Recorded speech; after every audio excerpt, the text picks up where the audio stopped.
Vanessa? Me siento igual como me oigo, Rey. Estoy con antibióticos y me duele la cabeza, me duele la garganta. Estoy un poquito fañosa, pero seguimos para adelante y esto hay que seguirlo. Para Pero nuestros podescuchas que sepan, lo importante es que para ti, que este episodio salga mañana y que a pesar de cómo te sientes, estás con nosotros grabando. eso es correcto, eso es correcto. Pero hay que decirle a la gente, ¿verdad? Que este fin de semana estuvimos, ¿verdad? Tuvimos varias entrevistas, pero el domingo entrevistamos a la Bicha Cool, que fue una muy buena entrevista. Me gustó un montón, pero Vanessa no pudo estar. No, no pude estar. Yo ayer, yo no me entendía, ni yo misma me entendía, así que imagínate. Pero Sí, tuviste una conversación muy buena con ella. sí, sí, Así sí, que le de agradecemos verdad. muchísimo. Agradecemos muchísimo a la bichacula Greida Liz que estuvo contigo durante la mañana de ayer. Así que prontamente vamos a estar sacando el episodio de ella. Claro, claro. Mire, entonces la semana pasada, además de esas grabaciones que tuvimos, una es la que van a escuchar en el día de hoy, pero la semana pasada sacamos un episodio que hablaba de Mami Volky y Papi Volky. Y Mami Volky y Papi Volky, como su nombre sugiere, pues son unas personalidades de esta comunidad de los Volky, de los Volkswagen. Y tenemos varios comentarios de eso. Tenemos un comentario de Mariette Lennon que nos dice que fue un buen episodio con Mami Volky y Papi Volky. Muy agradable escucharlo. También tenemos a Jaime Riera del podcast Music into Flavors que nos comenta, mira, dice, estos muchachos los voy a llamar los barrenderos custodios de mis memorias. De repente sacaron de mi archivo mohoso los clubes de Toyota 1.8, excelente. Así que me imagino, Jaime, que hiciste travesuras y triquiñuelas por allá por Bayamón con los Toyota cuando era chamaquito. Qué bueno que te evocaron dulces recuerdos y memorias gratas. Y eso es lo importante del podcast y de todos estos episodios que hacemos, que le evoquen recuerdos bonitos a la gente y que siempre piense que cada cual tiene una pasión y en cualquier momento pues sale afuera. Eso es bueno. Sí, sí, que básicamente nosotros, ¿verdad? Estamos desnudando memorias, así que los invitados que tenemos tratamos de que nos hablen de sus pasiones y de las experiencias y las memorias que tienen allá y guardaditas allá adentro, pero también queremos que esos cuentos, ¿verdad? Esas historias evoquen y les recuerden a ustedes, ¿verdad? Otras cosas que hayan tenido en su vida. Y Ujú. también los invitamos, ¿verdad? A que si esto le causa algún pensamiento o le da alguna idea de algún episodio que podamos hacer nosotros, pues que nos los escriban, nos los sugieran. Tenemos una página de sugerencias, ¿verdad? En desnudandomemorias.com, que allí nos pueden escribir y pedirnos cualquier episodio, ¿verdad? Cualquier tema que ustedes crean que podemos dar. Y precisamente eso hicieron en esta última semana que nos escribieron. Pues precisamente esta semana nos hicieron una sugerencia desde nuestra página web, Alexis Gómez. Él nos sugiere, ¿verdad?, que hagamos un episodio de los boogies. Así que eso debe estar muy interesante. Vamos a hacerle caso a Alexis Gómez y vamos a estar planificando eso durante el próximo mes, a ver si se lo traemos a ustedes. Ok, muy bien. ¿Ves que cada cual tiene su pasión y su cosa? A él le encantan los boogies. Así es que, Alexis, pendiente que vamos a estar comunicándonos contigo para que nos hables de tu pasión y de tus cosas por los boogies también. Vanessa, solo nos queda conversar con nuestro podcast escucha del episodio que tenemos que hoy, que es con el historiador Daniel Ramos. ¿Qué nos puedes decir de esa entrevista?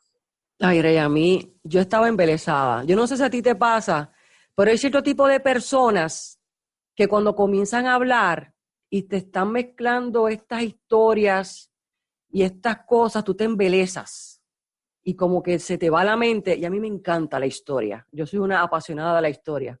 Y precisamente eso fue lo que me ocurrió cuando Daniel nos estuvo hablando sobre 20.500 cosas. Hablamos de Bayamón, hablamos de Virgilio Dávila, hablamos de Agustín Stahl, hablamos de la muerte, hablamos de Necrópolis, hablamos de dinastía borbónica, hablamos de la ilustración, del capitalismo, de la teología. Bueno, fue una cosa que en realidad entremezclaba una historia con la otra y a mí me encantó, me encantó escucharlo. Yo nunca había estado con un historiador, es la primera vez que tengo la oportunidad de charlar con uno y a mí me encantó. La experiencia a mí me fascinó y Daniel es es filósofo, es teólogo, es historiador, así que tiene muchísimas historias que te vas a dar cuenta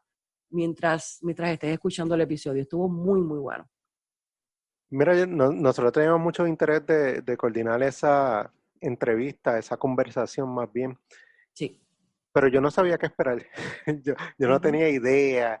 Oye, esto va a ser entretenido, esto va a ser aburrido, porque no, como tú dices, nunca habíamos hablado de nada de historia. No. Pero mira, de verdad que esto superó todas mis expectativas, pero por un montón, ¿verdad? De verdad que Daniel es una persona sumamente inteligente, una persona con demasiados conocimientos de demasiadas cosas.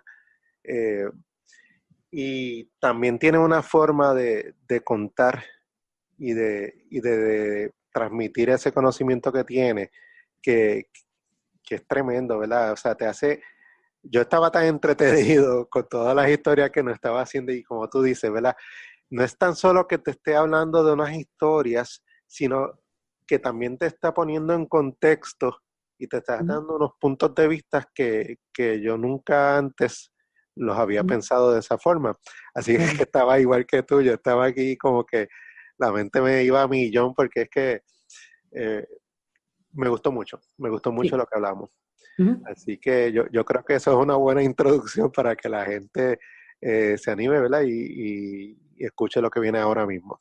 Sí, y otra cosa, antes de irnos, escuchas, esto posiblemente sea un episodio que no sea igual que los demás, porque van a escuchar muchos temas que tienen que ver con muchas cosas, pero lo importante de todo esto es que cada persona tiene una pasión, y la pasión de Daniel es la historia, y tú te vas a dar cuenta en todo este relato y en todas estas cosas que nos dijo. Así que eso es lo importante y lo lindo de nuestro podcast, que en realidad le sale a la gente la pasión por las cosas que quiere y por las cosas que en realidad son importantes en su vida. Así que esperamos que lo disfruten.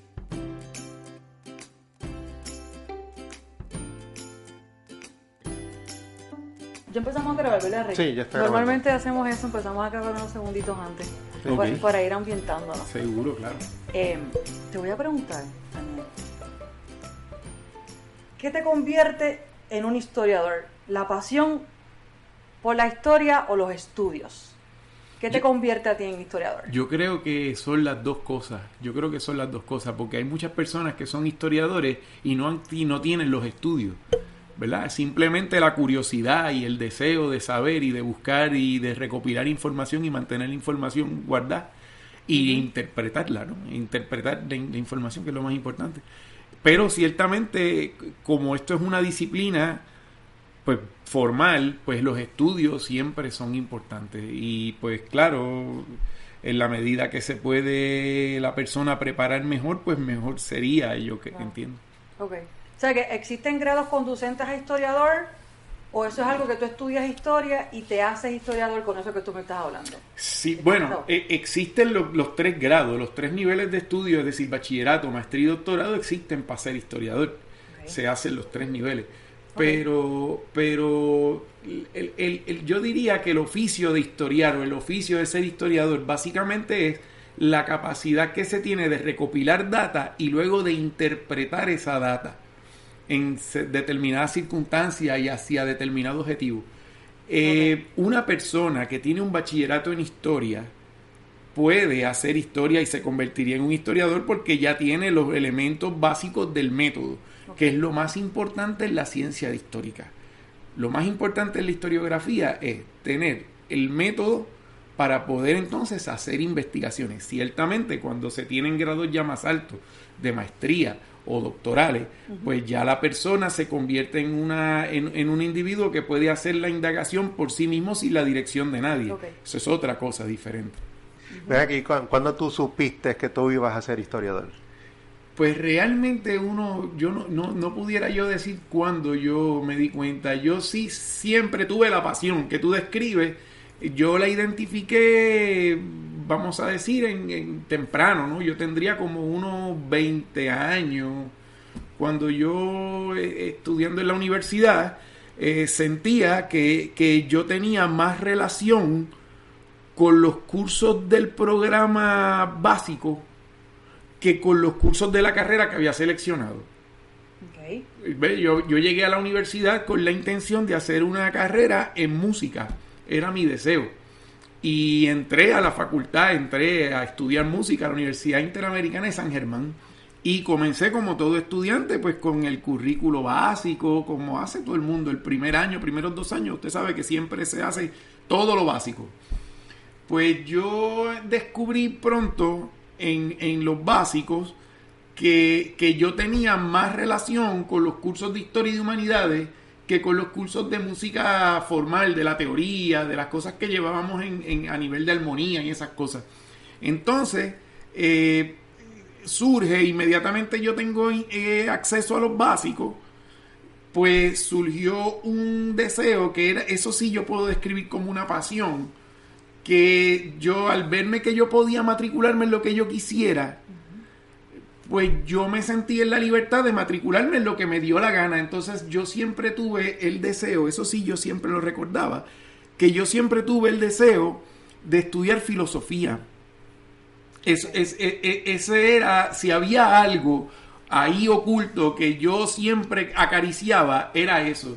Okay. Y tuve la oportunidad y entré a estudiar filosofía. Entonces, allá estudiando filosofía con don Antonio Martínez y estudiando historia con el doctor René Velázquez Gotay, pues ahí fue que me enamoré de la materia. Ahí fue que encontré la relación entre filosofía e historia y ese nexo tan importante que es la teología, que va en el medio y que une todo eso, que es yo diría que es la base de todo.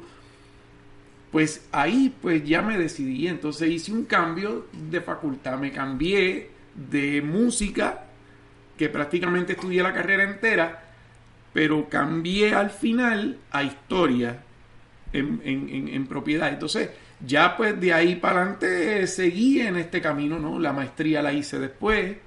En el caso mío pues yo la hice en teología, porque había visto la relación tan estrecha entre las 3 materias, pero teniendo la teología como fundamento, porque es que realmente es la base de todo. ¿Qué es la teología? La teología es el estudio de Dios, es el diálogo más bien, porque no hay un estudio, no hay forma humana de tú estudiar a Dios. Lo que más bien uno puede hacer es desarrollar un discurso acerca de lo que es la divinidad y su manifestación en la realidad a través de la revelación.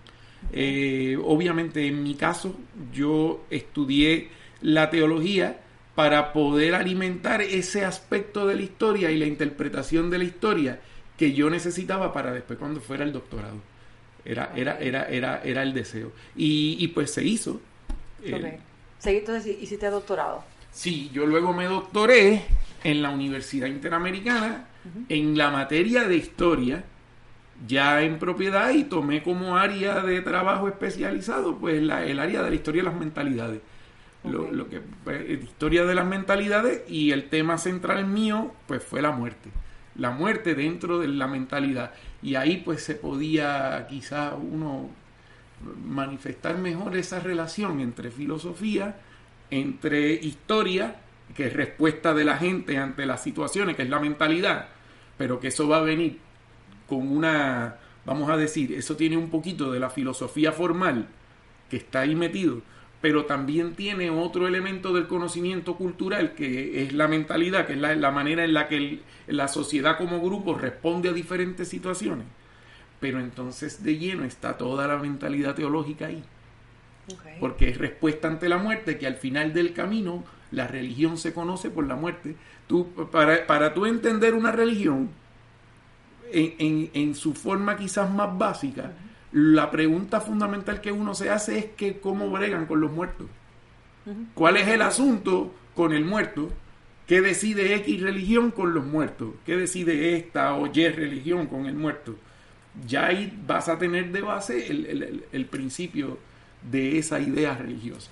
Interesante. Sí, sí, Jamás sí. pensé esto que me está hablando de esta conexión entre Sí. todas esas cosas. Pero eso de la mentalidad sobre la muerte es básicamente estudiando qué diferentes sociedades en diferentes tiempos pensaban y cómo veían la muerte. Exacto, Sí. es un estudio que gira alrededor de la respuesta del ser humano ante la muerte, pero como sociedad. Cómo la sociedad interpreta la muerte y cómo se manifiesta frente a esa realidad final. ¿Ves? ¿Qué pasa? Esto es muy importante en diferentes aspectos de la cultura humana. ¿Por qué? Porque entendiendo la muerte se entiende la religión y se entiende la visión de mundo de determinada sociedad. Pero también la muerte va a implicar relación política y económica. ¿Por qué? Porque la muerte cuesta, la muerte también tiene un valor económico material.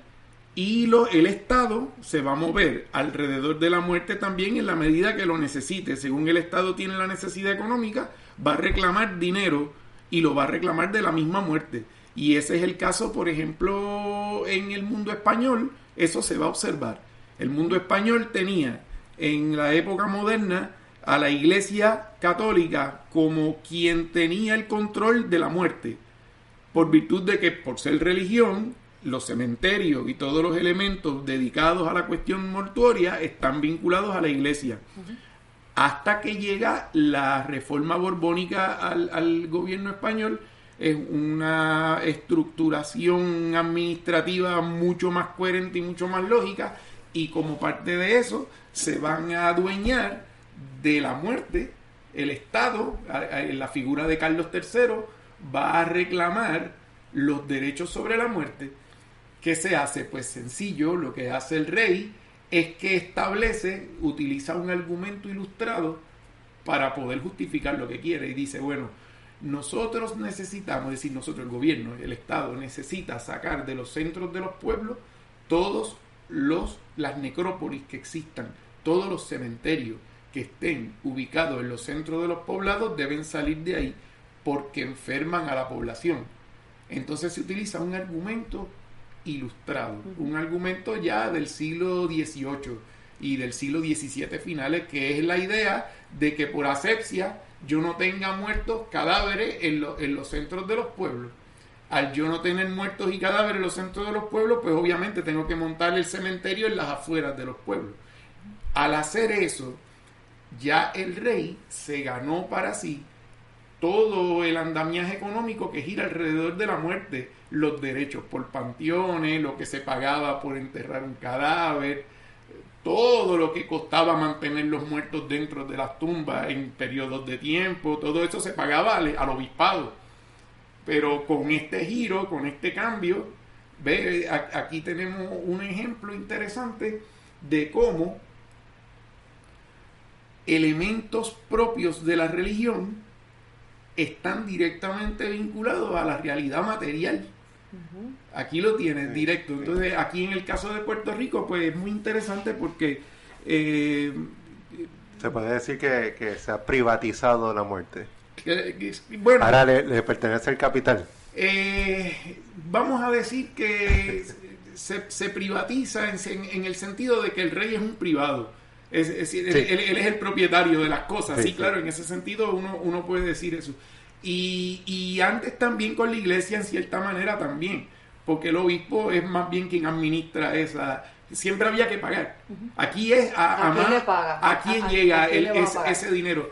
Que en el mundo español, como quiera, la iglesia queda sometida al Estado, porque en el mundo español se nos ha muchas veces dicho que la iglesia tiene el control de las cosas, pero no es así. Quien tiene control en el mundo español es el rey. El rey paga los salarios de los obispos, los salarios de los sacerdotes, seguro, porque hay un derecho de patronato que gana la corona española con la conquista de España, con lo que ellos llaman reconquista, que es un concepto que en mi opinión es erróneo, pero es una conquista de la península ibérica, y esa reconquista va a hacer que el Estado tenga control de la iglesia.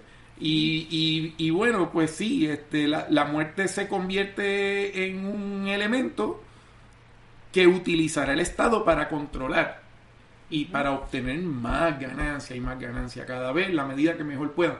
Los Borbones son famosos por eso. La corona francesa es más sistemática administrativamente que lo había sido la Austria. Es decir, lo que había hecho Felipe II, qué sé yo, su papá, Carlos V, es un tipo de administración no tan estricta como la borbónica.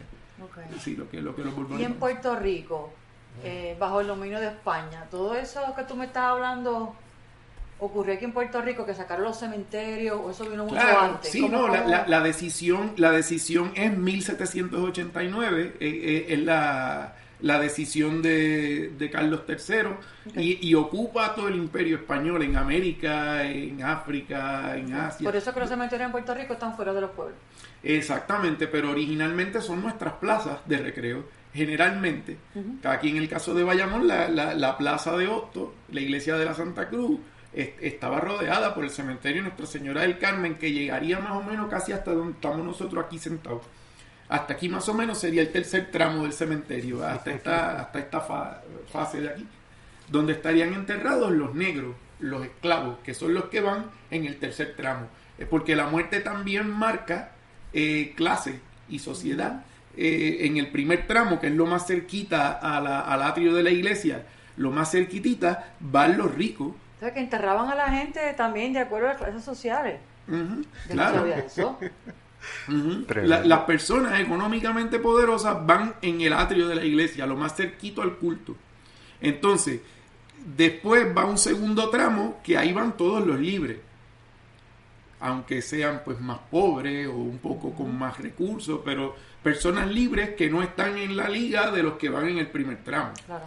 Y luego en el tercer tramo van los más humildes, las personas que menos ingresos tenían, los esclavos en su mayoría, van a estar en el tercer tramo. Entonces, cuando estudiamos los testamentos de Bayamón, por ejemplo, encontramos otro detalle interesante, y es que también es teológico.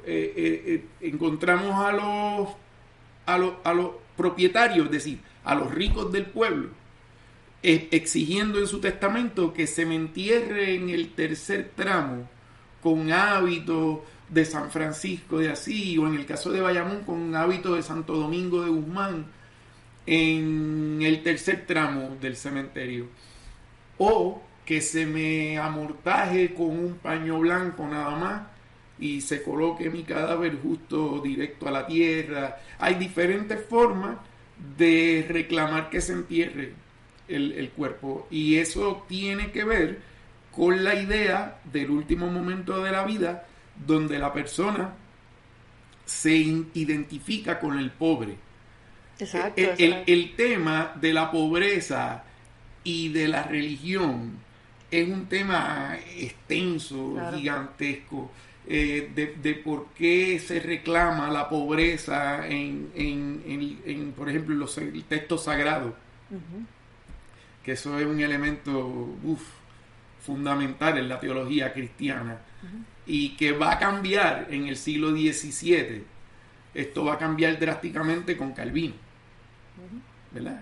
El préstamo por interés, para hacer cambios al préstamo por interés, o sea, para aceptar que se dé un préstamo a interés, hubo que maniobrar Deuteronomio 20 primero, donde no se preste dinero. Todo eso en la obra de Calvino cambia en la institución cristiana.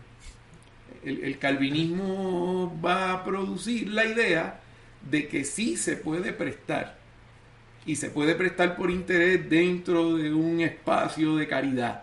Es decir, se presta, pero se presta entendiendo que se le hace una obra de caridad a la persona necesitada. pero la teología clásica prohíbe el préstamo. Lo prohíbe tremendamente. Entonces, vemos una diferencia de criterios grande entre los intelectuales del siglo XVIII y del siglo XVII, pero sobre todo los ilustrados del XVIII, que nosotros llamamos ilustrados, pero es por otro prejuicio. Y luego los filósofos que nosotros llamamos teólogos de la Edad Media, que los llamamos oscurantistas y decimos que es la Edad Oscura. Que eso lo aprendimos de los ilustrados. Los ilustrados estaban en la luz y aquellos estaban en la oscuridad. Pues claro, porque montones de problemas se presentan aquí. Lo primero es que los ilustrados van a reconocer la propiedad privada. Y los teólogos del medievo van a tener problemas con ese concepto, porque ese concepto no es natural. El problema de propiedad privada. La propiedad privada es otra cosa. Entonces, Santo Tomás de Aquino, Guillermo de Ogan, Don Escoto y otros de los grandes franciscanos peleaban con la propiedad y la cuestión del derecho a la propiedad. Y se cuestionaba la cuestión de la pobreza y de que la orden tenía que mantenerse pobre, pero entonces van a venir los ilustrados a decir que no, que... Claro. Y, claro, hay una ruptura grande de mentalidad. Hay una ruptura grande de mentalidad con aquellos que todavía seguían una línea de pensamiento en contra de la propiedad privada, a favor de la cuestión comunitaria, y estos que van con propiedad privada, banca, préstamo por interés, Claro. es otra línea. Okay. Y que fue la que finalmente es el capitalismo, ¿verdad? Claro, el desarrollo, Claro, el desarrollo del modelo económico Claro. mercantilista que va a evolucionar, porque el capitalismo no nace de un día para otro, es un desarrollo que va a ser primero pues economía mercantil, luego vamos a entrar en otro concepto que se llama oficiocracia, y así eventualmente hasta que caemos en el capitalismo. Pero lo interesante es ver cómo los teóricos del modelo económico pues eran teólogos o profesores de ética, porque Adam Smith es profesor de ética y es presbiteriano, que es calvinista. Okay. ¿Ves? Qué interesante cómo tú sacas. Sí, me ha dejado aquí asombrado y pensando. Sí, bien interesante. Mira, pero entonces ahora entiendo mejor lo que estabas comenzando diciendo, ¿verdad? Que estudiaste tres cosas, la teología como parte de eso. Entiendo entonces que la teología era más que una búsqueda interna, era más un entender de la historia.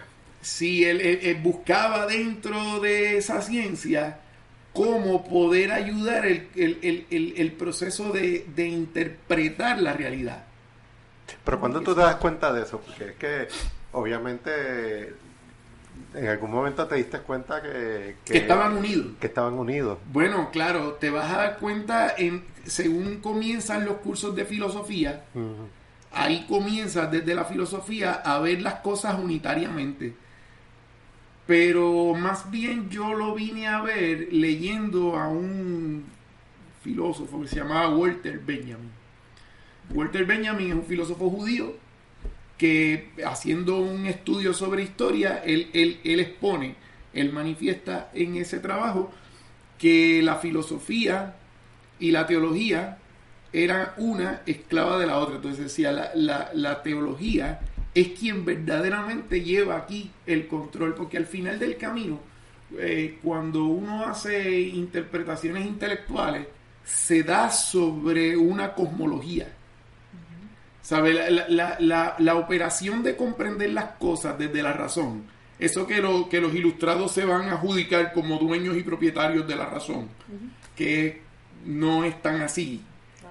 Porque lo que realmente le va a dar forma a la cuestión ética es la teología, es la revelación en cualquier cosmología, no importa. Lo que pasa es que yo vengo de la cristiana porque fue donde nací, donde me desarrollé, pero esto lo podemos llevar al mundo islámico, de cualquier religión. claro, tú lo puedes llevar al mundo judío, tú lo puedes llevar al mundo hebreo en este caso, ¿no?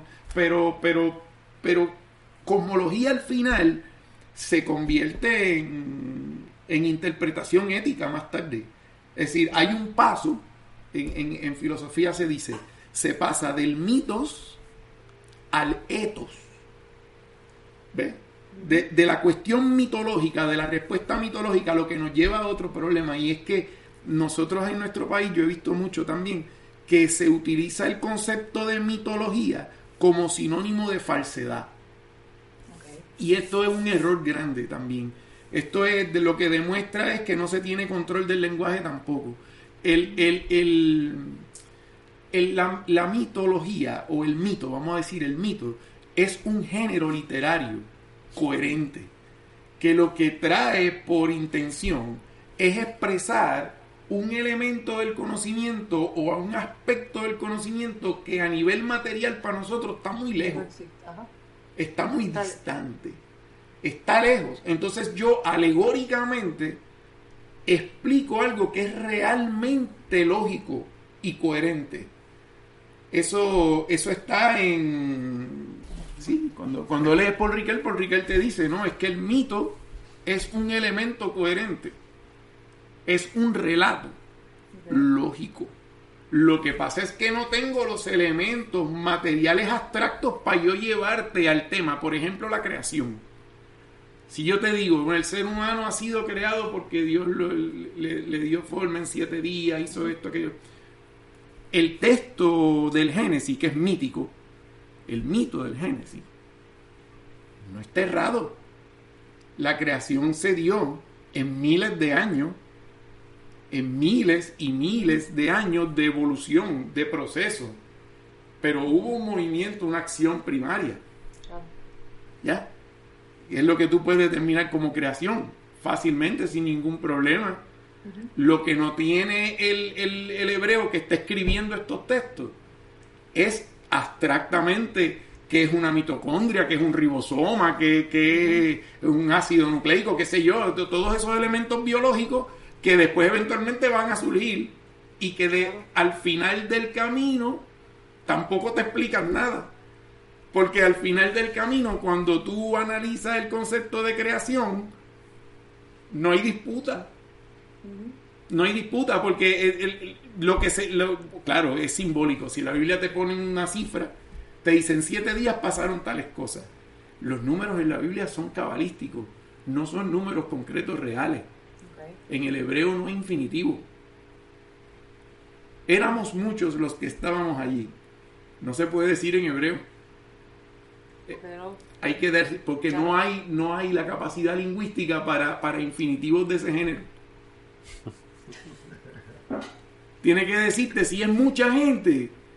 Éramos 70.700 y te tiene que dar una cifra que al final del camino es simbólica.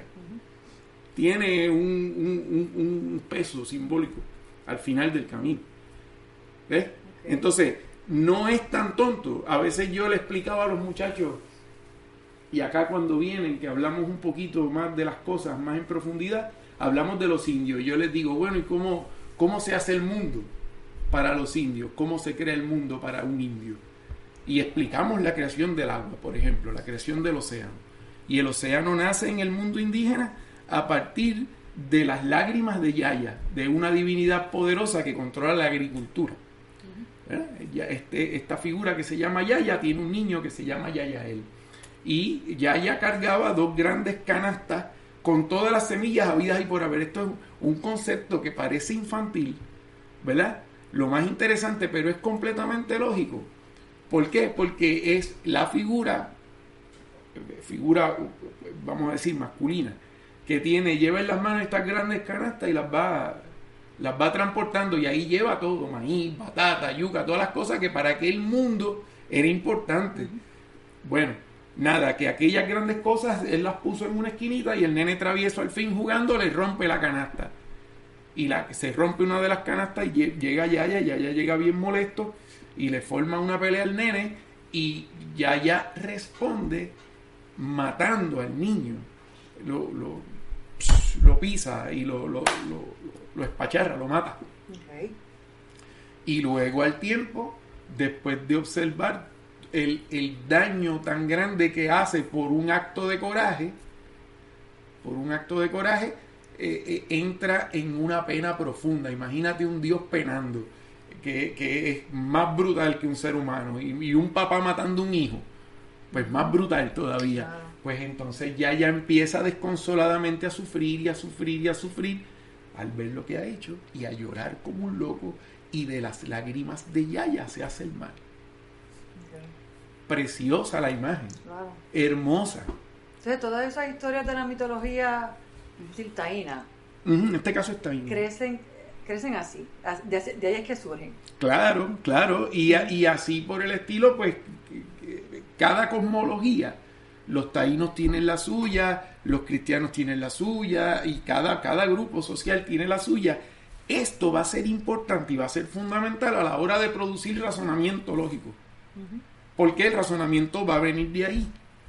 Viene de un principio ético, que es al final la moraleja en el mito.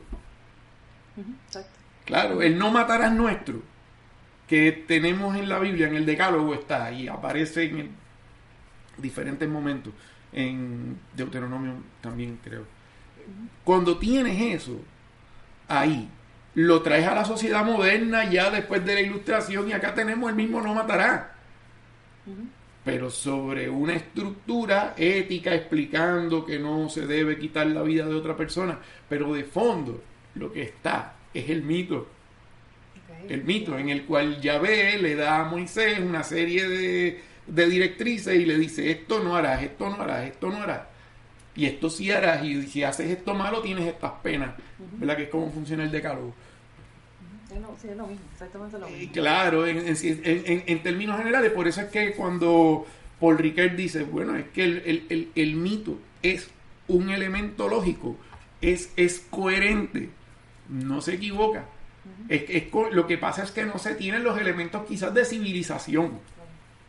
¿Sabes? Una tribu que cocina la comida, ¿sabes? Una tribu que captura un animal y pasa por el fuego la carne para comérsela.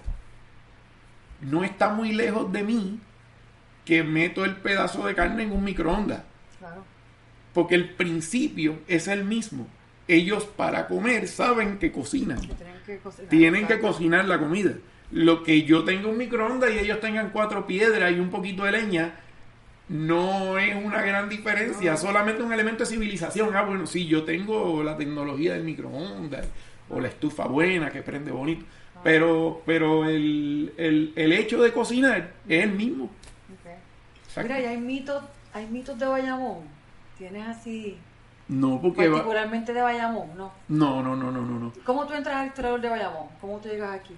Bueno, pues en el caso de Bayamón ha tenido historiador desde hace muchos años, ha tenido de alguna manera historiador oficial desde hace muchos años. En el caso de Bayamón, su primer historiador oficial va a ser el doctor Agustín Estal. Sí. El doctor Agustín Estal va a ser historiador de Bayamón mientras es alcalde del pueblo. Es una época tremenda, 1910, pero él comienza a hacer sus estudios alrededor de 1907, 1905. Es la época del alcalde Virgilio Dávila, el poeta. Virgilio Dávila fue alcalde de Bayamón entre el año 5 y el año 10. Y es precisamente en este edificio en el que estamos. Este edificio en el que estamos, él lo construye en 1907, o él ordena la construcción, compra el terreno, y que por eso se va a meter en un lío con los padres, porque está invadiendo zona del cementerio.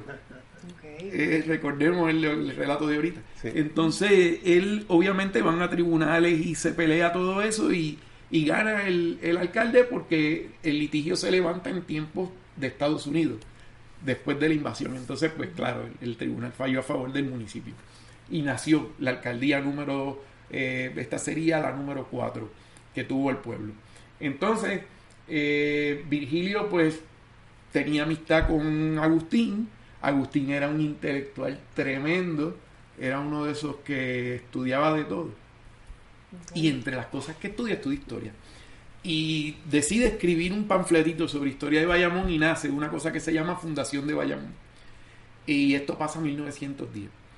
De 1910 hasta la muerte de Agustín muere en 1917, va a funcionar como historiador del pueblo. Luego hay un pequeño espacio vacío, pero lo pasa a llenar otra figura importante que es Epifanio Fijiménez, que no lo hace de manera oficial, pero sí tiene un libro publicado, Bayamón y su gente. Lo publica en el año 60. Y luego de él va a venir otro historiador que sí formalmente será el historiador de Bayamón, como lo fue Agustín, que es Carlos Orama Padilla, que también fue poeta. Entonces don Carlos Orama escribe historia de Bayamón, investiga historia, pero ya de manera formal. Hay un salario destinado para esos efectos y va a permanecer don Carlos Orama por muchos años. ¿Cuándo comenzó él? Él comienza con la administración de Julio Castro. Julio Castro, el alcalde de Bayamón Popular, que fallece hace un poquito atrás, hace como un par de meses, fallece. Él comienza en los 60, finales de los 50, principios de los 60, y se va a quedar ahí hasta casi Ramón Luis Rivera Padre, como historiador oficial. Ajá, muchos años. Él va a tener un asistente, don Carlos Orama va a tener un asistente que después se va a convertir en sacerdote y se va a ir a trabajar ya como sacerdote.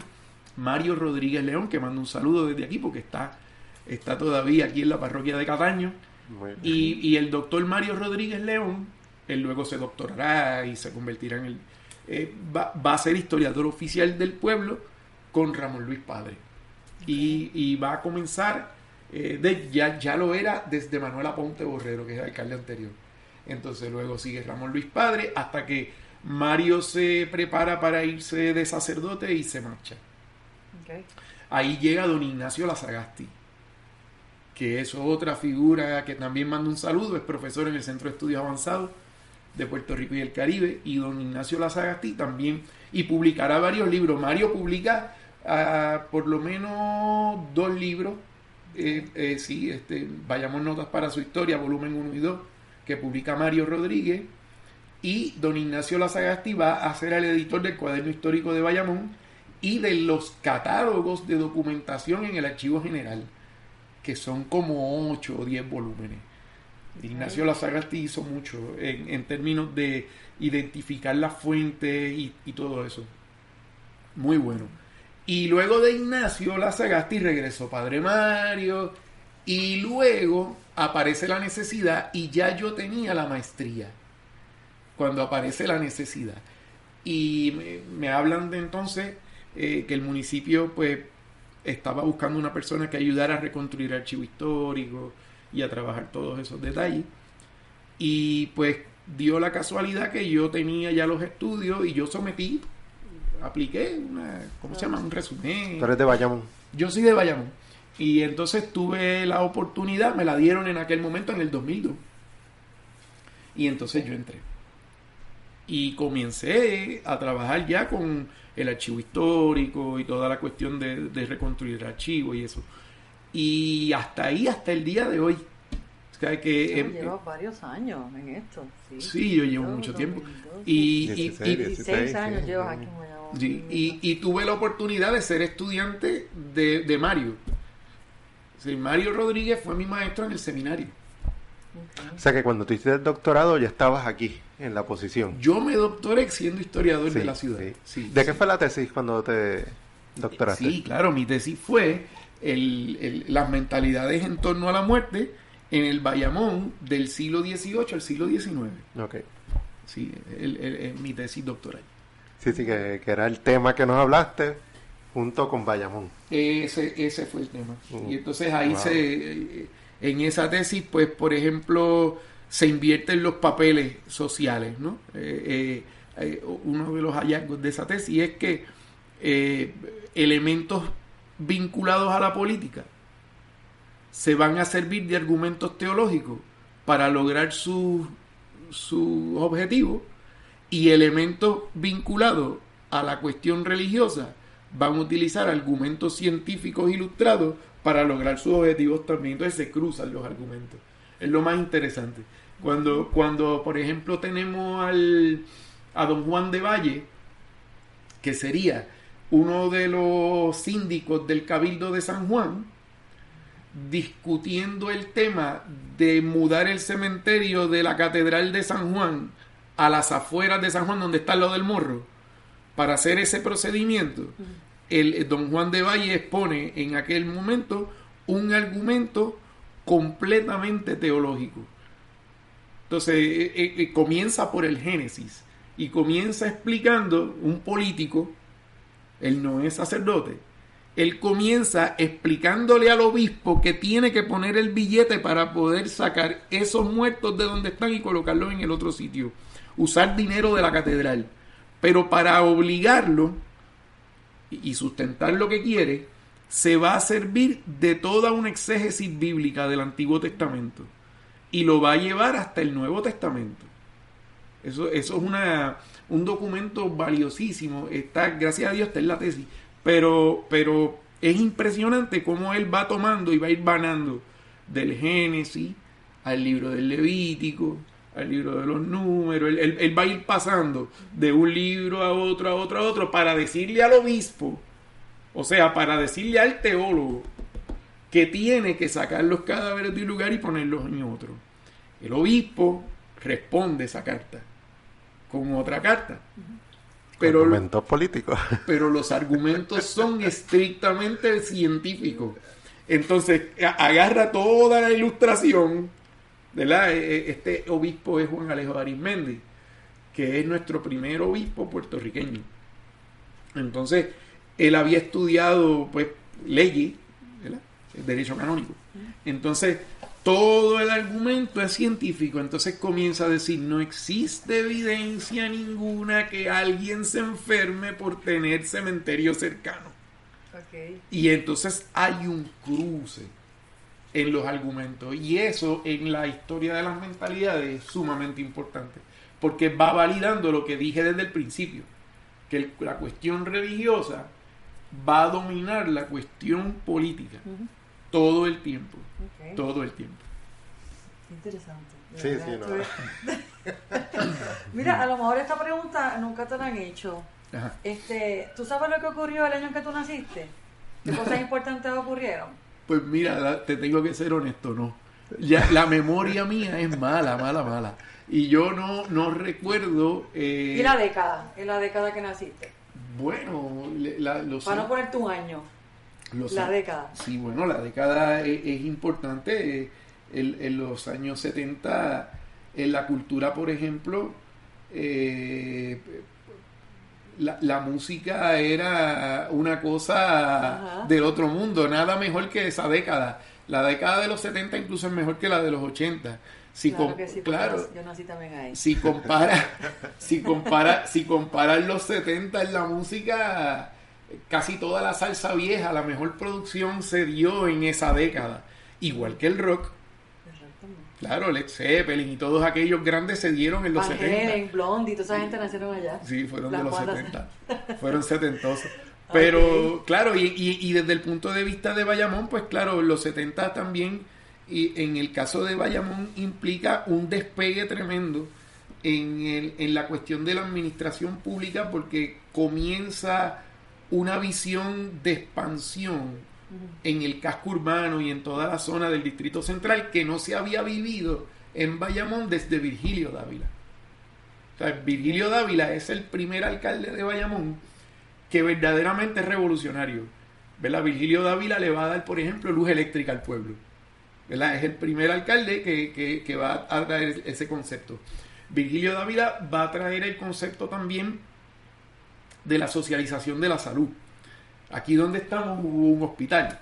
Okay. Esto fue hospital del municipio. Y aquí las medicinas y la atención a la gente, Virgilio nunca se cobraba. Estaba completamente socializado. Lo que bastaba era una orden del alcalde y se te administraban los medicamentos. ¿Y eso fue en qué año? No, Virgilio Dávila en 1907. En el 1907. Sí, él empieza en el 5 y termina en el 10. Pero es ¿cómo te digo? Es una figura sumamente interesante porque por un lado tienes al al político, que es republicano, ¿verdad? Virgilio Dávila es un elemento del Partido Republicano, pero es altamente puertorriqueño, no des tu tierra al extraño, y qué sé yo, eso es obra de Virgilio. Entonces, es una época muy bonita porque está Virgilio como alcalde, el doctor Estal está como médico del municipio, jefe de la cuestión de salud, y a la misma vez vamos a tener a Braulio Dueño como asambleísta municipal, el compositor Braulio Dueño, que de hecho la época a mí me encanta porque Braulio es un gran compositor que ya conocemos, y casi toda la música que Braulio Dueño Colón va a producir para niños es de la pluma de Virgilio. Es decir, Virgilio hace los textos y Braulio la música, que tenía un genio tremendo. No sé cómo hacía música tan buena para niños. Braulio era heavy.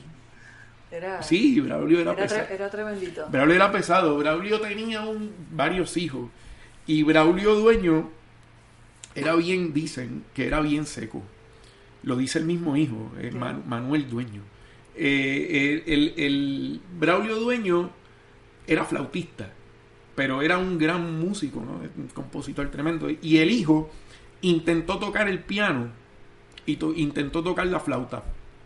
Cuando comienza por la flauta, dice Manuel Dueño que su papá no le hacía caso a los hijos hasta que tuviesen más edad. Okay. Pero mientras eran chiquititos así, no se parece a mí en nada, porque yo tengo una nena y yo me arrastro por el piso con ella, pero Braulio no era así, Braulio era seco. Entonces, para que Manuel Dueño le pudiera enseñar una piececita que había montado en flauta al papá, tuvo que pedirle permiso, buscar la ayuda de la mamá. Y que la mamá entonces le cayera encima a Braulio y le dijera: Braulio, que el nene quiere que tú le escuches, que va a tocar una piececita que montó, que él está muy... No tengo tiempo ahora. No, mira, y Braulio, por favor, como son las madres. Uh-huh. Braulio, mira, atiende a ese muchacho que tiene una piececita montada. Bueno, pues ya mañana lo veo. Y hasta que va aquel y toca. Un niño. Sí. Y dice el nene que gracias a Dios escribió sus memorias, y de eso lo sabemos por las memorias de Manuel Dueño. Y dice Manuel: bueno, después que me fajé tocando aquella cosa, terminó de escucharme y muy serio le dijo: lo mejor será que busques otro instrumento. Al mismo hijo. Manuel Dueño terminó siendo pianista. Okay. Terminó siendo pianista, pero no se caracterizó por la música. Fue médico. Se caracteriza por medicina, urología, que fue lo que estudió al final. Okay. Interesante, porque va a ser médico el hijo de Braulio, y va a ser médico el hijo de Virgilio, José Antonio Dávila, un gran poeta también. Okay. So, me estás hablando que esa fue la época de 1905, 1910, y después me estás hablando de una época también grande 70. En los 70. Sí, en los 70. Hablame un poquito de eso. Los 70 se van a caracterizar, sobre todo el año 70, y vamos a decir, el término de Manuel Aponte Borrero va a traer bastante construcción a Bayamón. Okay. Pero la cosa realmente se va a impactar duro con Ramón Luis Padre. Tras su futuro mejor, el alternativo dejé y mi tienda levanté en medio de Nueva York. Lo que miro en derredor es un triste panorama y mi espíritu reclama por honda nostalgia herido el retorno al patio, mi don mamá Boris que me llama.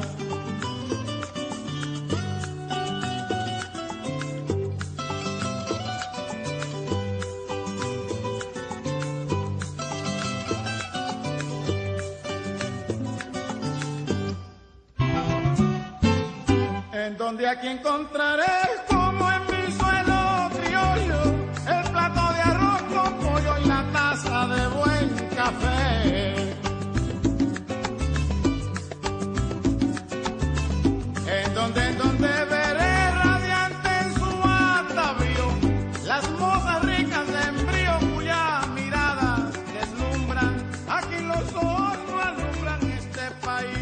no es el mío.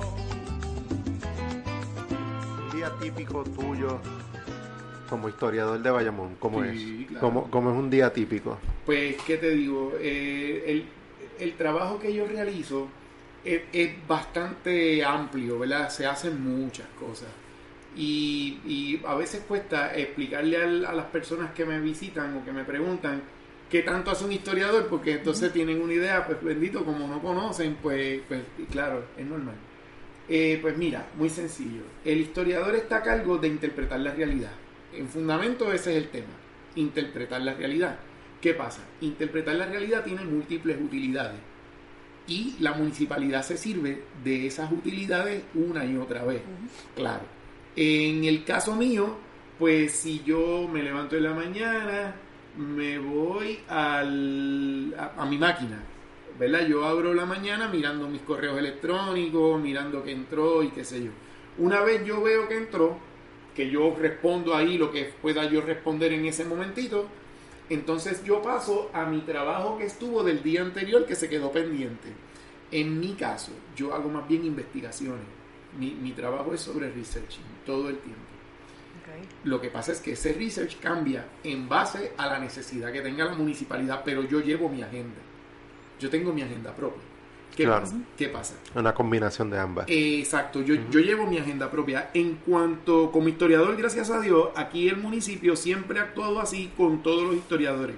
O sea, yo no soy el primero que hace este tipo de trabajo de esta manera. Yo aprendí con los anteriores que hubo, también mirando los trabajos de ellos, eran así. Es que uno hace. Por ejemplo, en esta etapa yo estoy trabajando una biografía, ¿verdad? En esta etapa. Pero esa es mi agenda propia como historiador oficial. ¿Sabes? Un trabajo puramente intelectual de producir esta biografía de esta figura de Bayamón, que es muy importante. Okay. Pero, adicional a eso, yo trabajo en el proyecto de desarrollo del Distrito Central de Bayamón. Y ese tema quizás lo atamos con lo que me habías preguntado ahorita de la etapa de los 70 y el principio del siglo. Pues después que Virgilio Dávila hace todo este desarrollo urbano que va a ir ampliando con la luz eléctrica y todas esas cosas, en los años 30 vamos a tener a Angelino Rivera como alcalde, que también le va a someter al pueblo alcantarillado y agua con tubería, ¿ves? En los años 60 se canaliza el río Bayamón y el río Hondo, que esto es una obra tremenda de don Julio Castro, que es el que va a comenzar con estos proyectos. Y luego los va a continuar Manuel Aponte, pero los va a completar el alcalde Ramón Luis Rivera Padre. Okay, con Ramón Luis Rivera Padre hay un, vamos a decir, redesarrollo del casco urbano, de la zona central del pueblo. Y se van a hacer algunos ajustes muy importantes que para nosotros hoy son medulares en este Bayamón de ahora. Por ejemplo, nuestro Paseo Barbosa, la plaza pública, los arreglos que se hicieron a las aceras. Hubo una gran cantidad de cosas. Pero ¿qué ocurre?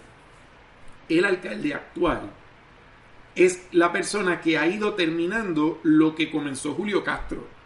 Por ejemplo, todavía nosotros canalizamos el río por secciones, todavía estamos bregando con eso. Vencer el río de Bayamón, el río Hondo, el río Bayamón, todavía es un proyecto que Ramón Luis Rivera Cruz tiene en las manos y tiene que bregar.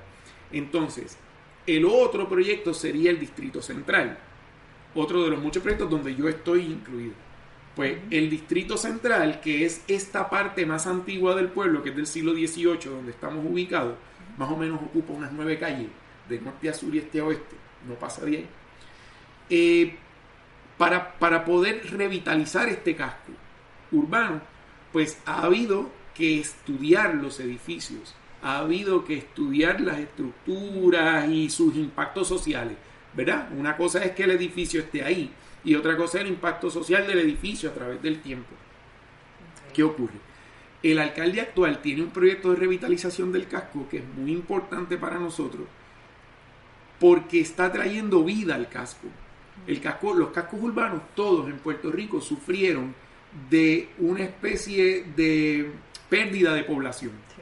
Porque los centros comerciales se llevaron la vida a las periferias de los pueblos, como es natural que ocurra por las comodidades que representa el centro comercial. Claro. Luego el centro comercial o se ubica en una comunidad que ya está urbanizada o se urbaniza a partir del centro comercial, también puede pasar. O sea, que tú pones el mall en un sitio y alrededor de ese mall se añaden urbanizaciones y más estructura y pues, tienes un urbanismo que se va desarrollando. En el caso de Bayamón se perdió población comercial muchos años atrás, porque con el desarrollo de los malls que se fueron naciendo, aunque son cercanos, porque aquí estaría más o menos el primero que Puerto Rico tuvo, que es el Bayamón Shopping Center, que está aquí en la número 2, está cerquita, pero sacó mucho comerciante de la zona del centro y se la llevó allá, y luego pasó con Santa Rosa, que vino un poquito después, y luego pasó con Bayamón Oeste, y luego pasó con Plaza Río Hondo, y luego pasó, trataron de revivir los comerciantes del pueblo con el Cantón Mall, y hacen el invento del Cantón Mall, que fue un éxito, porque le permitió a los comerciantes ubicarse en el mismo casco, pero de otra manera más competitiva con lo que se estaba desarrollando. Luego viene Plaza del Sol, Plaza Las Américas y todo eso. Esto va a ser, sobre todo Plaza del Sol, que la vida comercial se vaya moviendo a la periferia. Esto es como, diría Adam Smith, es la mano invisible. Esto tiene vida propia y se va moviendo. ¿Qué pasa? Con los comerciantes se fue también la vida de los residentes.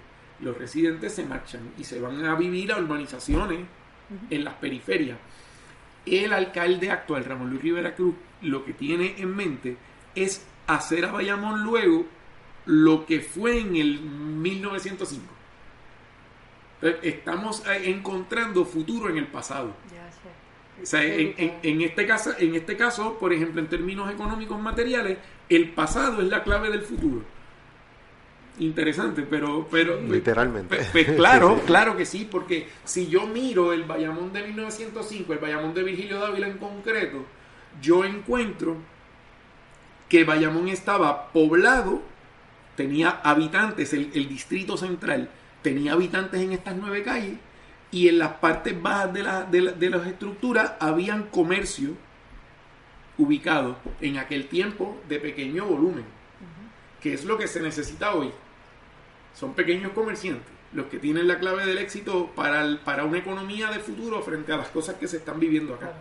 Entonces, ¿qué me piden a mí? Pues yo tengo en mi deber estudiar los edificios. Entonces, según aparece una posibilidad de compra, la municipalidad adquiere un edificio, pero antes de adquirirlo, antes de comenzar el tema de comprarlo, la municipalidad me delega a mí el estudio de la obra. Entonces me dicen, bueno, pues mira, X edificio, calle tal, esquina tal. Creo que lo podemos adquirir, pero vamos a ver si vale la pena. Entonces se hace un análisis del edificio. Ese trabajo lo hago yo. Entonces yo estudio el edificio y estudio el impacto del edificio en economía, en sociedad, en cultura, en los diferentes aspectos, y lo reporto. Le reporto ese hallazgo a la administración. La administración a su vez se lo distribuye a los otros miembros del equipo que estamos aquí. Pero tú estás viendo el edificio, tú estás buscando todo lo histórico del edificio, tú empiezas a hacer research de lo que ese edificio significó en todas esas partes que tú me estás hablando. Eso es lo que tú haces. Ese research abarca desde la calle, desde el principio de los tiempos, en este municipio, que es 1772 para nosotros, el inicio de las cuadras. Pues, desde 1772, la calle Doctor Bebe, por ejemplo, pues yo la voy explicando cuál es su impacto, la calle. Luego, la zona de la calle. Porque no es lo mismo la calle Doctor Bebe a la altura de la calle Barbosa que la calle Doctor Bebe a la altura de la calle Toa Baja. Son dos cosas diferentes. A la altura de la calle Toa Baja era más rural, era un espacio más baldío. Pero a la altura de la calle Barbosa era el centro de la vida nocturna. Estaban los teatros ahí estaba la logia, ahí estaban los partidos políticos. Ahí es otra cosa. Entonces va ganando más importancia. Las escuelas estaban ahí ubicadas, la John Marshall y qué sé yo. Ahora, después entro al edificio Una vez entro al edificio, pues veo el estilo arquitectónico, se trata de explicar la fecha de construcción, se trata de interpretar los eventos, entro en los propietarios anteriores y entonces cojo las personas. Aquí fulano le vendió a Mengano y Mengano a Perencejo y Perencejo a Sutanejo. ¿Y quiénes fueron estos? Entonces hay que ver esos señores en el tiempo que lograron. Ah, no, mira, estos son comerciantes dedicados a las telas, este fue un dedicado a lo otro. Entonces se puede armar un explicativo de lo que ese componente arquitectónico fue en algún momento y cómo se puede aprovechar ese componente arquitectónico hoy. Oh, exacto. Entonces, ahí tenemos el resultado. El resultado es que si el consenso es que el valor histórico está en términos ya sea de cualquiera de los campos, económico, político, social, está, o cultural, pues entonces vamos al próximo paso, es si es viable comprarle. Entonces ya ahí el municipio tiene sus personas que trabajan con ese tema, si el precio es bueno, si está es razonable, y luego, ¿en qué se va a convertir? Entonces, para poderlo convertir en otra cosa, pues hay que aprovecharse de ese pasado, porque no se puede vincular de ese arraigo, porque ese arraigo tiene un valor, y ese valor le va a dar más valor a lo que esté acá, en el presente. Entonces, lo que ha hecho la municipalidad, por ejemplo, en la calle Barbosa, es interesante. Nosotros tenemos en la calle Barbosa, después ustedes pasan y lo ven, tenemos las casas residentes de artistas. Las casas residentes se estudiaron así como yo he descrito aquí, y dos de ellas son de finales del siglo XIX y una es de la primera mitad del siglo XX. Eran comercios en la parte de abajo y en la parte de arriba las viviendas de los familiares que estaban ahí. Los arquitectos del municipio, teniendo esa información a la mano, con fotografías, cosas que se les proveen de la época, ellos impactan el edificio pero sin quitarle su esencia. ¿Ves? Es un trabajo, a mí me gusta mucho porque es en equipo. ¿Ves? El alcalde de Bayamón se ha dado a la tarea, Ramón Luis Rivera Cruz se ha dado a la tarea de tener en su equipo personas que dominan las diferentes áreas necesarias, pero como en un micro. Sí. ¿Verdad? Sí. Nosotros tenemos un equipo de arquitectura que es fenomenal, que es fenomenal. Y ellos, y pues el de Historia y Cultura, que es donde yo trabajo, pues estamos en continua comunicación, pero asimismo los ingenieros, claro, que van a ejecutar las labores que los arquitectos ponen.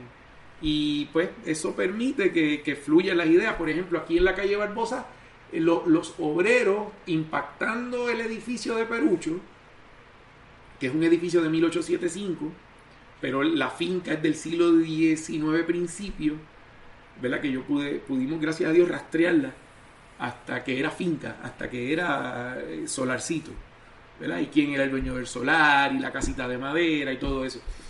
Pero los muchachos que hicieron el trabajo de construcción, escarbando en el patio interior, encontraron una edificación chiquita.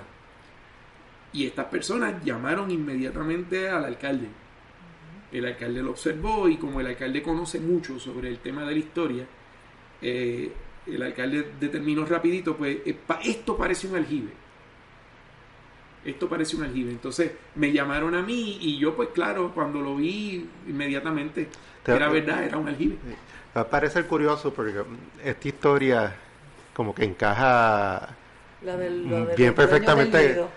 Nosotros en el podcast hemos entrevistado a una cantidad de personas y una de las que entrevistamos fue a la gente del Nido, sí, a Emilio y Vanessa. Así que con ellos estuvimos hablando y nos hicieron... ¿Te hicieron el relato? Precisamente esa historia de cuando apareció el LGBT. Sí. Y también hemos hablado con varios de los artistas que están en la que viven allí. En la hablamos con Vanessa. Vanessa tremendo. Iván Girona, que es nuevo también. Seudomero, toda esa gente. Seudomero también. O sea, todas esas entrevistas ya están... pues mira que las pueden escuchar porque están todas ahí. Pues mira, yo voy a hacerlo. Cuando se identifica el aljibe, se salva y hoy día está allí. Mire, ¿qué pasó con las botellas que encontraron allá adentro? Eso se sacó y se tiene guardado acá. Eso está en diseño y construcción porque entendemos que eventualmente se le puede dar uso ornamental en otro lugar. Claro. Sí, debidamente fichado Sí, sí. y acomodadito, pues es lo mismo con la Casa Barbosa. La Casa Barbosa es propiedad del Instituto de Cultura, pero el municipio de Bayamón lleva años custodiándola. Y ahí nosotros hemos adquirido piezas coetáneas a la casa para poder adornar la casa. Entonces, no todo lo que ornamenta la casa es del ICP. Hay cosas que hemos adquirido en el municipio de Bayamón que son pues botellas de la época, piezas que encajan bien, pero ese es el día de trabajo. ¿Cómo transcurre eso? Pues en los diferentes archivos donde tengo que ir a investigar, ¿verdad? Si estoy investigando determinada estructura, determinada propiedad, pues a lo mejor la investigación me lleva al registro de la propiedad. Pero lo mismo me lleva al archivo general, a cualquiera de los fondos del archivo general, que eso es un mundo. O me lleva al archivo militar. O me puede llevar al archivo del obispo. O sea que todo va a depender del tipo de investigación que estás haciendo. Claro. ¿Y entrevistas personas? ¿Tu research también entrevistas o no? Sí, en ocasiones, ¿Tienes que entrevistar? en ocasiones me veo con personas que tienen alguna relación con el edificio o con lo que yo esté estudiando de momento. Pues sí, claro, mire, usted desde cuándo vive ahí, o desde cuándo recuerde que estuvo el edificio ahí, hasta cuándo funcionó como cafetería, o qué sé yo. Y eso siempre ayuda. Eso ya es un aspecto de la historiografía o del estudio de la historia que se llama historia oral, que es lo que ustedes hacen.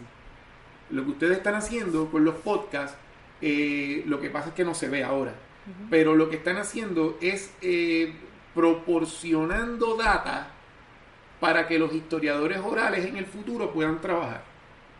Eso es bien interesante. Sería bueno, yo no sé de eso, pero ¿cuánto sobrevive un podcast en el tiempo? Sí, sí. ¿Verdad? Porque nosotros en el archivo general tenemos información, el archivo general pues tiene información del siglo XVIII, si acaso algo, más bien del XIX, ¿ves? Pero no es porque no sobreviva. En España, en el archivo de India, yo recuerdo haber consultado materiales del siglo XVI. Pero muchos materiales que tú utilizas son o documentos físicos, ¿verdad? Que encuentras, o me imagino que hay algunas grabaciones que en algún momento has usado en tape. Dependiendo la época. Dependiendo la época. Cuando son edificios como los que yo estudio aquí en Bayamón, que son viejitos, yo tengo del 18, del 19. Aquí no hay forma humana de que haya grabaciones. Es muy difícil. Sí. Pero sí existe algo siempre. No tanto en voz, pero quizás en música. Sí. ¿Verdad? Por ejemplo, el Archivo General tiene un fondo documental tremendo, que es el fondo documental Junghans, de don Roberto Junghans, que era un residente de Bayamón, que era un agrimensor ingeniero que vivía aquí donde vivía el Parque Junghans. Esa era su finca. Entonces, él guardaba de todo. Él no era puertorriqueño, él era alemán, japonés. El papá era alemán, la mamá era japonesa. Él viene a Puerto Rico a vivir a finales del siglo XIX y se ubica ahí, vive ahí hasta que muere. Okay. Pero guardaba todo. Sí. Música, discos, revistas, periódicos de todo tipo. Bueno, el fondo documental Junghans es gigantesco. Entonces, ahí hay mucho material exquisito para la cuestión auditiva, para la cuestión del sonido. Hay muchos sonidos, discursos que se grababan en discos de 70 y pico de revoluciones. Y los políticos grababan los discursos. Y eso él se conservaba. Pero, fíjate, pero lo que te iba a comentar, y un poco haciendo el mismo ejercicio que acabas de hacer, ¿verdad? Nosotros estamos haciendo un récord verbal histórico que hoy no es historia, pero de aquí a 50 años quizás lo sea, quizás sea un recurso para que un historiador es lo que digo, tenga es la información fuente primaria. Sí, pero la pregunta es ¿cómo uno preserva esta grabación? Esa es la pregunta que yo hacía inicialmente. ¿Cómo uno preserva la grabación? Porque ahora mismo yo la tengo en una nube, un cloud en iVoox, que es en España o México, y bueno... Pero ¿qué longevidad tiene eso? ¿Y cómo lo encuentra alguien que lo está buscando? Ese es el problema. Yo entiendo. Entonces, en ese medio digital, yo me hago esas preguntas, pero el medio digital es bastante reciente, ¿verdad?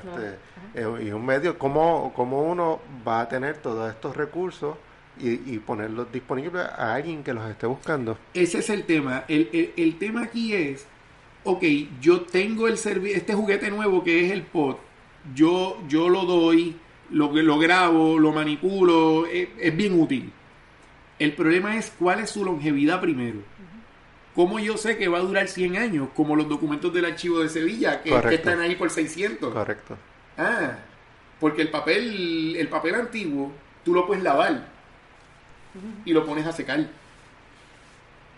Porque es casi tela. ¿Ok? Pero ¿qué pasa? En estas tecnologías, el problema es que esto se mueve dentro de la economía.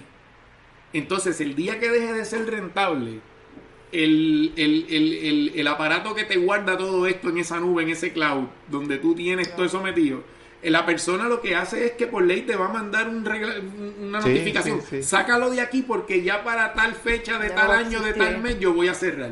Correcto. Y te lo avisan, como hace Dropbox y hacen los demás que te dicen, saca todo porque esto yo pronto te lo cierro. Pues ya tú tienes que buscar un disco externo y meter eso y grabarlo. Debería, en mi opinión, existir una entidad, ya sea el Instituto de Cultura o el Archivo General, que se dedique a hacer backups en disco duro de todo lo que en Puerto Rico se produzca digitalmente, ¿verdad? De este tipo de trabajo. Sí, yo entiendo que sí, o por lo menos que la contribución esté, que digamos ustedes son los responsables, a lo mejor al año ustedes sacaron 60 programas y tú le dices al Archivo General, mira, aquí están los 60 míos que yo hice este año, en este disco duro te los dejo. Y ya ellos serán responsables de guardar ese disco duro, pero eso todavía yo no he visto legislación para eso. Pero eso va a ser necesario porque a la larga, por ejemplo, cuando digamos, y le añadiste un propósito al que tenemos. Sí. Eso hay que inventárselo, ¿sabes? Lo tenemos que inventar. Sí. Dentro de 30 años o 50 años hay un estudiante de arte en la escuela graduada tratando de entender, o por lo menos más nítido, hay alguien en la escuela de administración pública tratando de entender cómo Ramón Luis Rivera Cruz funcionó con el arte como alcalde y el arte público, y quiere estudiar las casas de los artistas. Dice, rayo, pero si estas personas grabaron a todos los artistas, los tienen en audio explicando cada uno de ellos sus situaciones particulares. Claro, ahí tiene una fuente de información. Fuente primaria. Exacto. Eso es súper importante. Entonces, tú dices, ¿dónde yo busco eso? Bueno, pues no sé. Sí, lo más que puedes hacer es entrar en el search de Google, ponerle el nombre y ver qué sale. Y entonces, sí, como tú dices, si está activo el podcast, si todavía existe iVoox, pues quizás lo consiga. Exacto. Pero si hubo una persona que hizo ese trabajo de aglutinar ahí todas esas producciones, de todo ese tiempo, no tan solo de ustedes, sino de todas las personas que hacen pods en Puerto Rico, que me imagino que debe haber más. Sí. Pues imagínate tú tenerlo todo en un solo lugar. No sería. Es lo mismo con la televisión. Eso es otra. En Puerto Rico, por ejemplo, nuestra televisión puertorriqueña ha durado un tiempo bastante corto, ¿verdad? Desde que surgió la televisión por primera vez en Puerto Rico hasta el día de hoy, tú sabes que ella ha cambiado en calidad y en un montón de detalles. Obviamente, claro, tuvo una tecnología más pobre al principio, ahora la tiene mejor, pero entonces tuvo unos contenidos al principio que eran más brutales, y entonces los contenidos ahora como que se han ido de alguna manera afectando. Pero, porque también la producción, el dinero puesto en producción local, todo ese tipo de cosas son temas importantes. Pero bueno, todo lo que es, por ejemplo, nuestros comediantes de los 80, nuestros comediantes de los 70, las generaciones de ahora no los conocen. Entonces tú dices, bueno, ¿y quién fue Pucho Fernández? Y a lo mejor tú sabes, yo lo sé. Pero entonces, dentro de 5 o 10 años... La nena tuya no va a saber quién es Pucho Fernández. No. Claro. Hay que inventarse algo como un archivo que se especialice en medios digitales o en digitalizar otros medios, ¿verdad? Pero que sea algo que lo guarde a los digitales especial, que es lo que se está produciendo ahora. Todo tipo de producción digital. ¿Tú sabes la cantidad? La gente ya no envía cartas, o muy poca gente envía envía un email, y ese email, ¿cómo tú lo preservas? Eso es lo que te digo. Por ejemplo, yo ahora estoy haciendo una investigación de la historia económica del pueblo para efectos de este desarrollo del Distrito Central, y he tenido que entrar en historia económica, ¿verdad? Porque tengo que explicar las relaciones entre los comerciantes unos con otros, las casas, los edificios y las calles. ¿verdad? Esto parece una bobería de pronto, pero de momento se te complica y hay unas relaciones entre ellos. Bueno, para poder hacer eso, yo me he servido de montones de documentos distintos, entre ellos las cartas con el gobernador. Interesante, pero así es. Por ejemplo, mi tesis doctoral se sirve de las cartas entre el gobernador y el obispo. Cartas entre el alcalde y el obispo. Cartas entre el alcalde y el gobernador. Para yo explicar muerte. Esas cartas han sido medulares. Las cartas del papá de Barbosa, don Hermenegildo Barbosa. Hermógenes Barbosa. Le escribe al alcalde en montones de ocasiones. Al alcalde de su tiempo. Páguenme por construir el cementerio porque no me han pagado todavía y tengo unos niños, entre ellos uno de 5 años. Ese es Barbosa. Que están pasando hambre. Ese es el doctor Barbosa. Que está pasando hambre a los Claro, 5 años. entonces yo tengo un núcleo familiar afectándose por una realidad y yo no lo hubiese sabido si no hubiese subsistido la carta. Si la existencia de la carta se fastidia. Ahora imagínate tú un mundo como el de hoy, como tú lo describes. Tú tienes al gobernador de Puerto Rico carteándose con la Junta de Control Fiscal. Pero ahí tiene que haber una cantidad de correspondencia que no nos llega a nosotros, Exacto. que no se filtra, pero que dentro de 200 años va a ser clave para poder explicar la administración de estos días. Sí. Y los correos Y poder electrónicos. interpretar la realidad en aquel tiempo, porque las cosas se van a saber más tarde. Sí. ¿Sabe? Hoy día, ¿sabe? No es histórico. Realmente lo que yo estoy haciendo es el diario. Es el diario vivir. Mira, Adolfo Hitler guardó municiones en el Partenón. ¿Sabe? Cuando entró en Grecia, se ordenó, el gobierno alemán guardó municiones, explosivos y 20 porquerías dentro del Partenón, en el Acrópolis de Atenas. Y eso voló. Eso perdió parte de la estructura por cuenta de esas explosiones y de los bombardeos y de las cosas.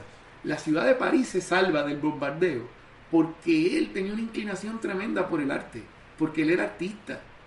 Entonces cuando entran en París, donde él nunca había ido pero quería visitar, él ordena que no se bombardee desde el aire. No, dice, el ataque tiene que ser terrestre y que sobrevivan las obras de mayor. Y él llega. Esas fotografías son impresionantes de él ya frente a la Torre Eiffel, y esas fotos se las tiran de espalda. Es impresionante el Führer ahí con su traductor a francés que andaba con él para arriba y para abajo, que era un médico.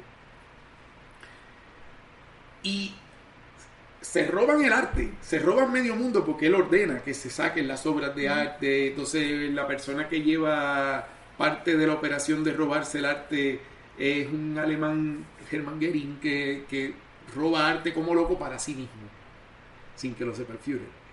Él lleva trenes personales a su casa y carga la casa con obras.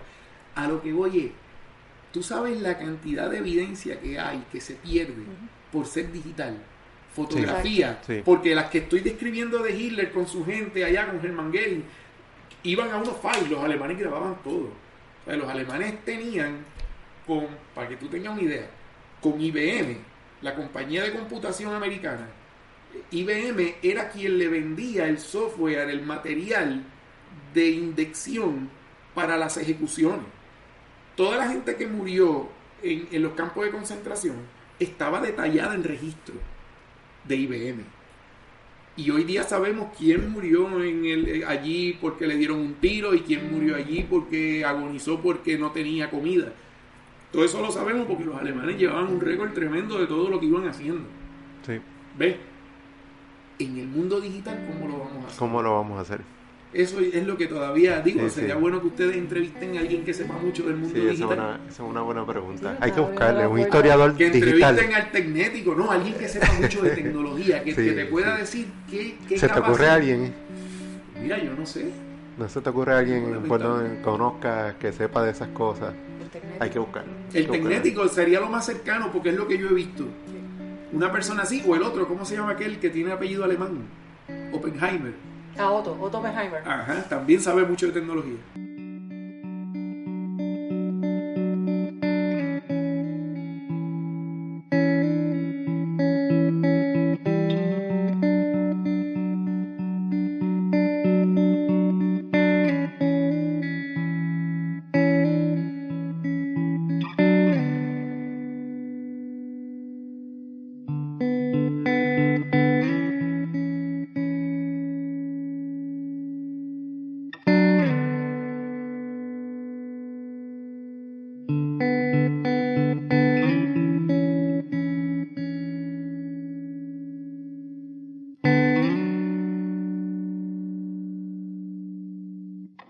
Dame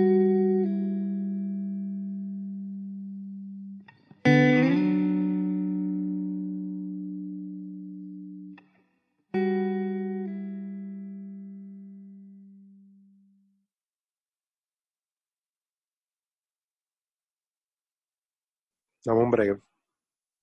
Está pasando un Adiós. truck. Se está parando frente a mi casa un truck. ¿Lo escuchas o no? Nada que ver. Y Nina está ladrando, ¿la escuchas? Tampoco. Pues estos micrófonos son las Tan, jodiendas. Dale. tan del carajo. Yo tengo el aire prendido, el abanico prendido, pasa un truck y Yo no estamos. escucho absolutamente nada. Muy bien, muy bien. Solamente tu voz. Pues Vanessa, lo que nos queda conversar con nuestro escucha es del episodio que tenemos para el día de hoy, que es con la, yo iba a decir la bichacula. Dale. Empieza otra vez.